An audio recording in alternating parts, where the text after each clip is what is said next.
Chapter 11. With the police focused on looking for Redwood, we kept our eyes out for the Red House on Murray Hill. There was no activity, which made me wonder if the girls were currently living elsewhere. Could they be aware that we knew about the house? Did they have multiple living situations, like rich lawyers or tech-took influencers? While we looked, Sean constantly rang in to inform us that Dana was still missing, and there were only scraps of information to explain where she had gone. Unfortunately, it was looking grim. Bounty hunters and investigators naturally came across difficult cases, and sometimes they had unpretty ends. Ryan Mazzolo was released from the hospital, and I told him to report to work that Monday. I was pretty sure that he would pass the limited interview, and we would be able to take him out into the field. When I told Ryan in person, back at the hospital before his release, he almost fell out of bed. I couldn't help but smile at his dramatics. Relax, you're just working at Zlucky Bonds and Investigations. We rank 6th when you read the top 10 bounty hunter offices of Cleveland, and 8th on the best private investigative firms in the city. But it's still a job with a lot of work. We have to get you licensed, trained up, and it's not the most glamorous job. Better than being a drug runner. I won't be making as much money. That was true, and the hours are probably more intense. Yep, but I won't be risking my life as much, and I'll get benefits. I opened my mouth, but decided not to spoil Ryan's excitement.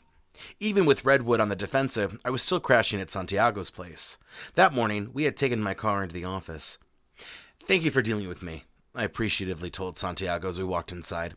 You just started working here, and you're letting me crash in your spare bedroom. Santiago's answer was a simple shrug that offered the perfect response. Who couldn't love a guy like that?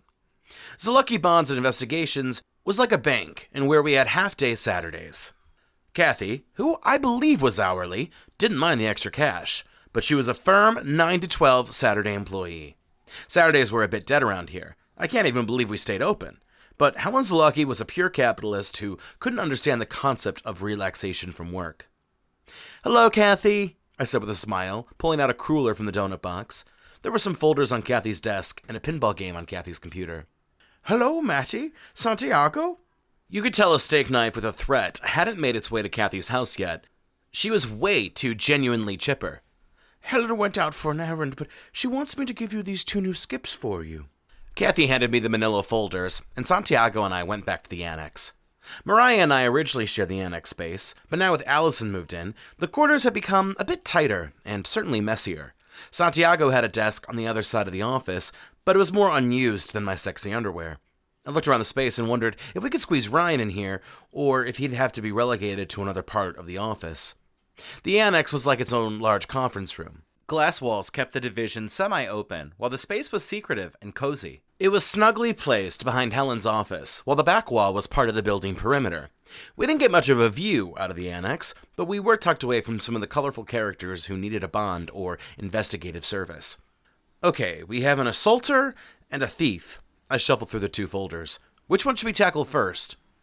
How about the theft? Let's start with the easier one and continue to the harder one. Fine with me. Let's see. Doreen Alexis lives on Imposed Road, which is on the other side of the suburb. She robbed a grocery store for a pack of gum. It's a minor charge, but she skipped bail, which I don't understand exactly. If I had a minor charge like that, then I'd be at the courthouse an entire day before my court date begging for a slap on the wrist. Should we leave now? Santiago guessed. Let me check my email first. I sat down at my desk and looked through my inbox, deleting the usual scam and bad deals. Then I saw an interesting email with the subject line, "It's not over," from assassin22@gmail.com. Uh-oh, I muttered, which caused Santiago to lean in. That's a pretty clear-cut email address. Santiago shrugged again. There were 3 sentences. Don't think you can beat us. We know our torture. Love, Claudia and Haley. Worst threat email ever. Did they really add love to this email?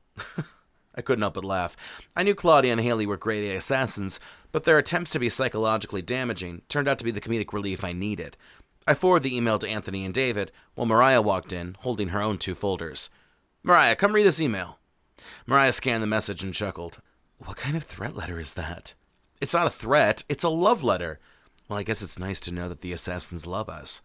How many skips do you and Alison have? I asked, patting her folders. 2, a concealed weapons charge and a domestic violence. Make sure Alison isn't hangry, or else she might shoot someone by accident. Scratch that. On purpose. Mariah's pupils took a momentary leave of absence with a deep eye roll. She's like the ducks of the lake. More like the Canadian goose that hisses at you if you get too close.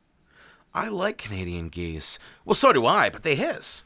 Alison walked up to my desk and sat on my papers. Again? I screamed, feeling the papers crunch and crackle underneath Alison's voluptuous ass. Alison didn't even notice. Are you ready, Mariah? I want to get a donut on the way back. A donut with cream and custard and sprinkles and chocolate. Sounds like a baker's dozen of donuts, not a donut, I pointed out. You know me, I only live once, Alison pointed out. I would like to live longer. I grabbed an apple off my desk and took a big bite. Then I crunched down on it slowly until I swallowed the piece.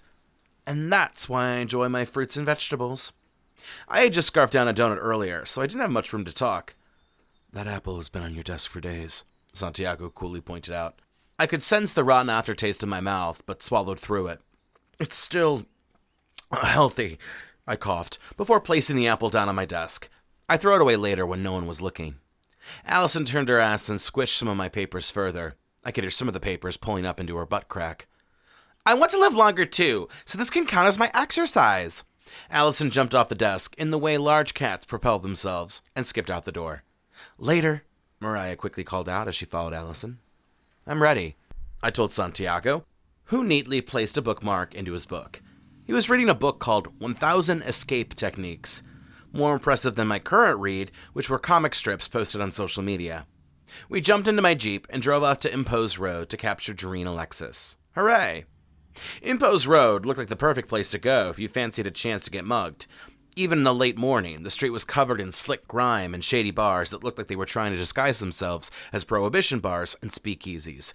Homes and buildings were boarded up, the only plant life growing was crabgrass, there was a noticeable absence of animal life, and the few people on the streets gave us looks as if we were trespassing. Santiago and I parked my Jeep on the street. After making triple sure I locked my car, we walked towards the address of Doreen Alexis. After knocking on the door, Doreen appeared, and it wasn't a pretty sight. She looked like we had woken her up from sleep brought on by heavy partying. Her nipples were about to bust out of her tattered, tight, and skimpy shirt. Doreen's hair looked like pieces of gum were caught in it, and her bad breath drafted over us from over 4 feet away. Where was social distancing when you needed it? Doreen's voice was gravely and prickly. I'm not buying any candy for your damn high school. Now get.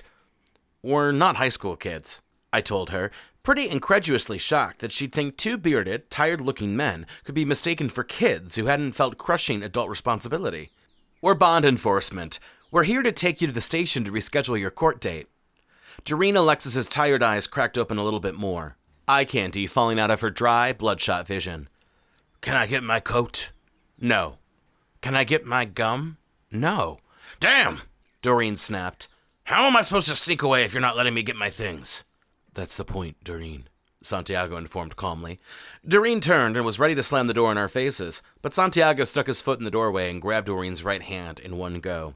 Both Doreen and I were shocked. Having weighed her options, Doreen gave up quite easily. Fine, take me in. Doreen held out her hands, but with the middle fingers extended, as if to showcase her personal protest. Santiago cuffed them, and we dragged Doreen back to the Jeep. I had to admit, if Mariah and Alison were involved, we probably would not have captured Doreen as easily or as quickly. After picking up the thief, which went swimmingly, Santiago and I went back to the office with a lemon meringue pie. Why not treat ourselves after making enough to cover a third of this month's mortgage in one day? Alison and Mariah had gotten some Mexican food down at Burrio, which was our local Caucasian Mexican establishment. Gosh, this pie is so good! Alison's voice was borderline orgasmic, and she went to work cutting herself a second chunk. Alison's pie cutting was so outrageous that her second slice was almost half the pie. I want some more, I whined. I was the one who bought the pie, and I'm the one who's eating it. I moved forward to carve another slice into the pie. The only person who appeared to have no stake in the pie was Santiago, who had settled for 2 carbless tacos. Yes, he had lettuce-wrapped tacos. Was Santiago even human, or just a simulation of a man with perfect self-control? While we fought over pie, there was a casual knock on the wall. Alison and I stopped bickering to see Anthony and David standing in front of us. Hey, we have some good news, Anthony said with a smile. Is it a second pie? Alison asked with dead seriousness. No, David said, slightly deflated. The good news is that the force has finally captured Jeremiah Redwood. That sentence gave me total authority to have another slice of that scrumptious lemon meringue pie.